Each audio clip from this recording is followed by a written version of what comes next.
I know a lot of people talk about the pace of change, but up until now I really thought the future had turned out to be a bit crap. We were supposed to be living on Mars by now, eating pills for breakfast and fighting off replicants. But here we are still in Hemel. Or at least we are.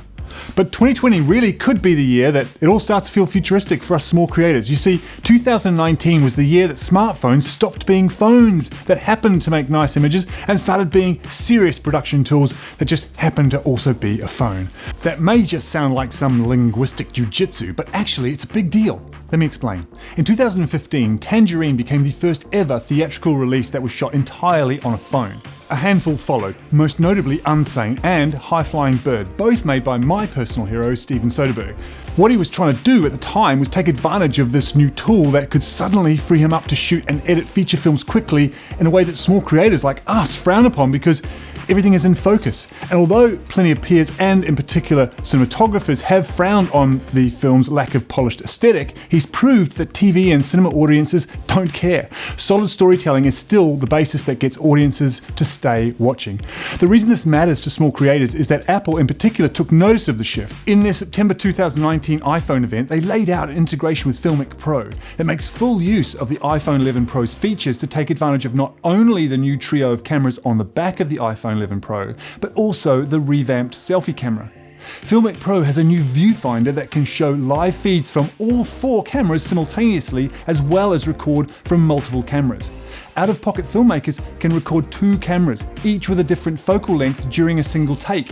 You could record a wide shot and a medium shot in the same time, reducing the number of takes and setups you need to do to capture a scene. So for small creators, the iPhone 11 Pro equipped with Filmic Pro instantly doubles the coverage while you only need to control one device.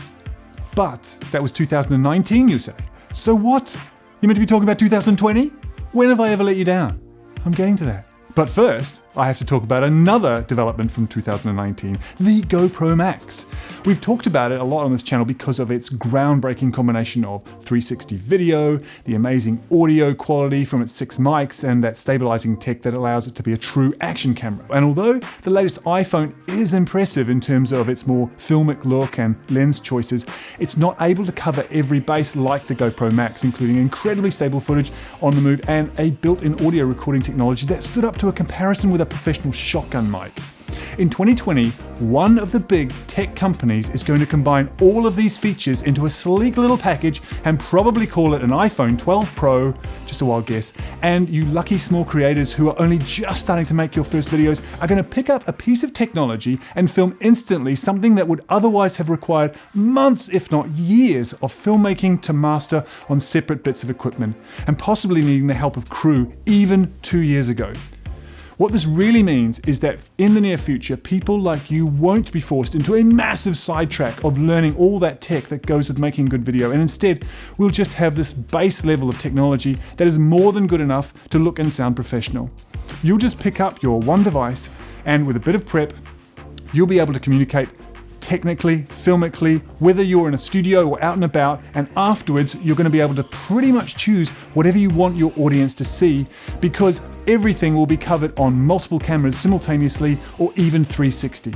So let's say you shoot an interview and then you decide you need a close and a wide. No problem, just cut to that camera in that edit. Or cut to the interviewer because she was recorded too, or maybe halfway through the interview, get up and go for a ride on a roller coaster and continue the conversation there without changing a single bit of equipment. Meanwhile, here in the present, why don't you hit the like button and then watch this video if you want that full review of the GoPro Max, and then have a look at this video up here, which I have no idea what it is, but it's our latest video. It's probably brilliant. And subscribe!